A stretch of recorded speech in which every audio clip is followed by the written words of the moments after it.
So, where should we go train? Jack asked. Well, I had one end of my world event and the beginning of a deadly tournament with my daughter. It's time to check what you're just doing. Jack looked into the sky and smiled. Oh, I know where those kids are. We could use that to test those kids while we're at it. Okay, the campfire's ready. Can someone go and get a bit more firewood? Shu asked. Yuichiro was the first to get up. He walked a bit down the mountain to the nearest trees.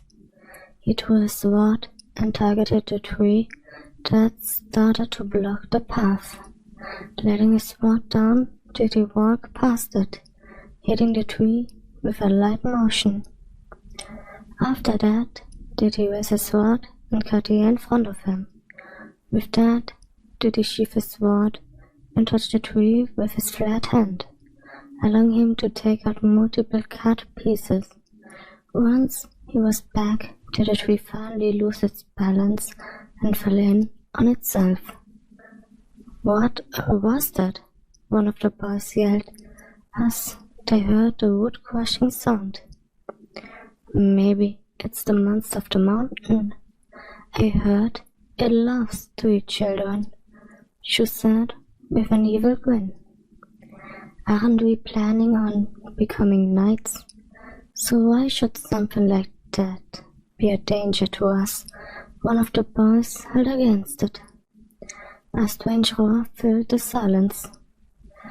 Maybe someone should hold the line, Shu added as he looked around the campsite.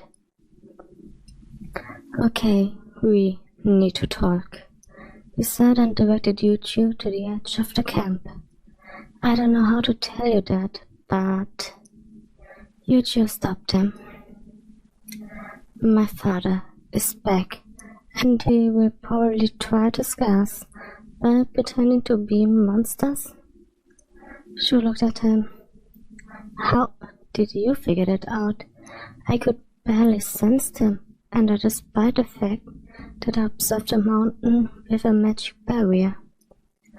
Yuichiro picked up a rock and threw it in the direction of his father. I heard him talk while I was out getting the wood. The stealth only works if avoiding magical barriers, it seems. Shu looked into the direction of the stone. If that's no surprise to you, we can go and play along. Wanna bet who falls first? Yuichiro looked at him. That's not bad. They will all fold at the same time. Unless they get sent away from the campfire, then it's that order. And so the night came over the camp. Does anyone want to hear a ghost story? Shu asked as all the boys sat around the fire. No, I think we are good, the boss whispered. Okay, if you aren't so scared, Yuichiro, could you go and get a bit more firewood? Without questioning it, Diddy got up and vanished into the darkness. A growling sound filled the air as he picked up a few pieces of wood. Looking around, did he notice a monster? Really? That's all you could come up with. He commented and ignored the monster for a bit more. But at first ignored him as well, only to get slowly closer. Noticing it, Yuichiro drew his sword. He dodged the first claw and landed a hit himself before the creature could move another claw. Yuichiro was surprised by the resistance of the creature, but he could see that he was faster and stronger than it. He just had to play his cards right. Still, he kept his distance. A test like that had to have something hidden to it. He just couldn't figure it out and ran around the creature, expecting an opening somewhere. Suddenly, Shu got pulled into the darkness, leaving the kids alone at the fire. Really? I'm the second choice, she said as they were out of hearing range. Second choice? Jack asked. Didn't you pick up Yuchi already? The two men looked at each other. No, we thought getting you first would stress them out more. I will go and search for him. You can keep going with the plan. Welcome, my dear. I hope you will enjoy hot springs, the receptionist said as Ian walked into the lobby, only to be silent as his companions entered as well. Can we get 2 rooms, please? Mesh asked the receptionist. Of course. So which of you girls will share a room with him? Ian intersected. None. The receptionist looked back at Mesh. So 3 rooms? She shook her head. No, I was counting the rooms like that. Well, then the hot springs for the man is on the right and the one for the woman on the left. Any questions? Is there a mixed area? Mesh inquired. No, we don't have the place for such an area. After that, did you give each one a key to the rooms? Ian, can you come with us first? Mesh asked, and the boy followed him to the room. Okay, we should all get ready and check the springs out. We will meet up again here in 3 hours. Understood? Mesh asked. Yeah, answered the 3 kids. Ian sat down in the hot spring. He looked around the empty spring before closing his eyes. He started to relax, only for him to hear footsteps entering the area. Rose leaned back and looked at the wall that separated him from Ian. I wonder what Ian is doing. It didn't look like there's someone else around, Zafira said as he sat next to his sister. I'm sure he can take care of himself, so let's just enjoy the warm water. Mesh said and dived into the deepest part of the spring, only to grab the girl's feet and pull them under as well. They sure are noisy, a female voice said, as the actions of the girls turned into chaos. Ian opened his eyes to see the reception stepping into the water. He was a bit surprised to see only covered with a towel. Isn't the woman's area next door? He asked her. She sat opposite to him. Yeah, it is. But there's no one to let me out. Or is there? She asked. Okay, I won't say anything. But is it usually this quiet around here? She got a bit closer. Yeah, the villagers around here show up over 3 days every week, and they last left yesterday. So unless any more tourists show up, you have me all for yourself. She said and got closer. Ian looked at her a bit closer. You don't see much men around here, do you? He asked. Why do you ask? She asked while blushing. Because you either had that inexperience, or you are really good at stealing people's money. You looked her deep in the eyes. Either way, I'm not interested in you. You just aren't the kind of girl I'm looking for. She sank in the water without saying any more words. Ian could still see her towel for the water. After 2 minutes of staring at the spot, Diddy got concerned and grabbed the towel, feeling as she rolled out of it. As she still then came up, Diddy grabbed into the water again and found her arm and pulled her up. He dragged her out and used his magic to get as much water out of her lungs as possible. After a few chest compressions, Diddy gave her mouth to mouth, finally getting her to take a deep breath, coughing up a lot more water than he would have thought. She opened her eyes and looked at him. You were really, willing to drown yourself over that? She slowly turned to the side.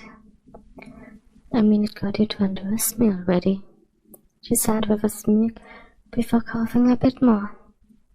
He stepped behind her and held his knee on her back, letting her cough a few more times. Okay, seems like the water's out of your lungs. Still, you should be more careful.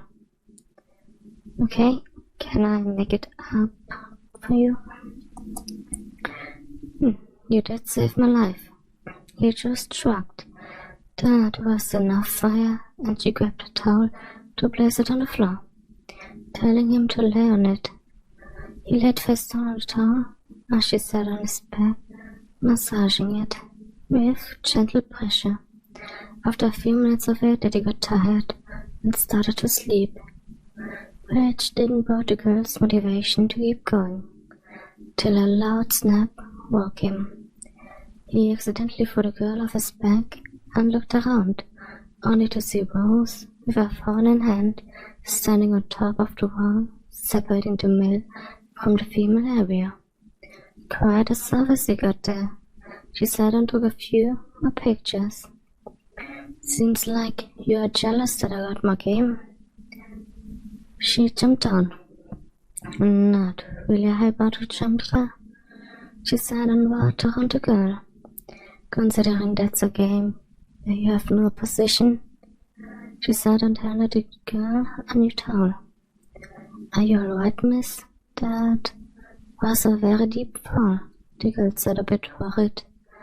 Don't worry, I'm a lot tougher than I look, Rose said, but I think it's time for us to leave. It's getting a bit too hot, and we don't want our little lover boy here to get a nosebleed. Ian followed Rose outside, leaving the girl behind in the spring. There you are, she said as the two entered the room. Did you find out anything useful? She asked Ian, only for Rose to show her the pictures. I don't know if your mom will be happy about it, she said in a serious tone, before starting to laugh.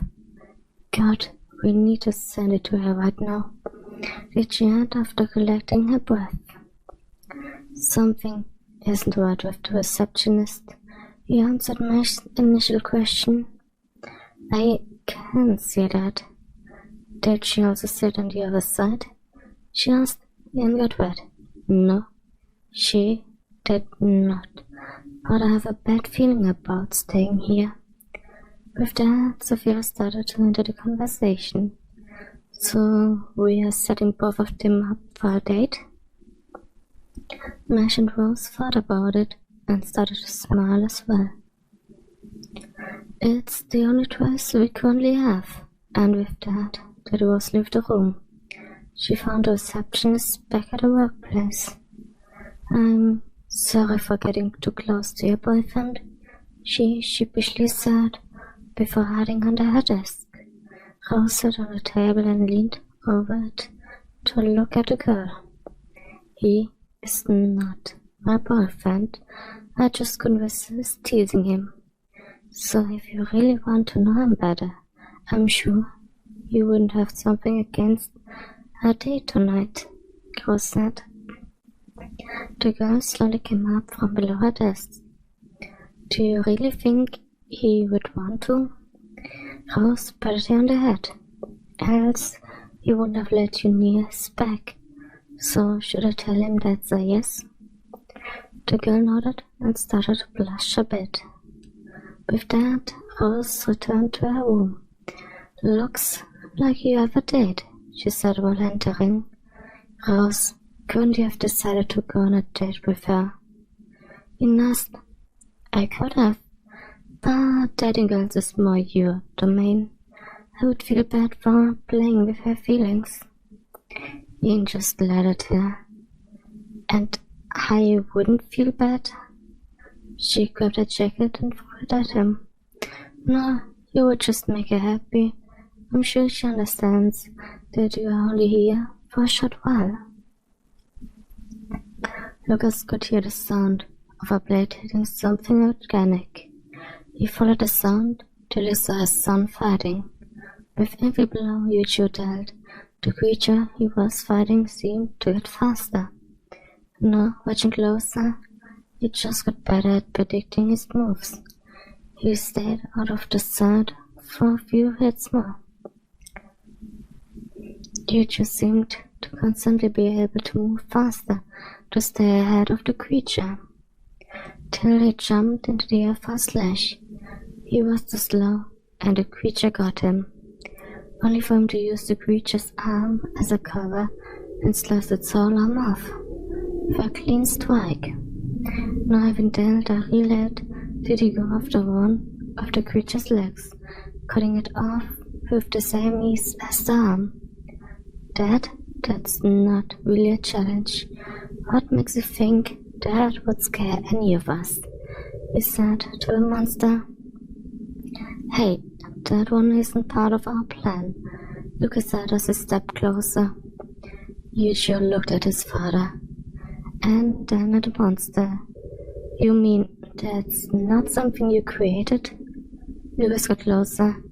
Yeah, we did till Noah's grabbed Shu to spook the others. I'm here to find out why you're under the campfire. Seems like I found the answer. He said and punched the creature, sending it flying for a bit.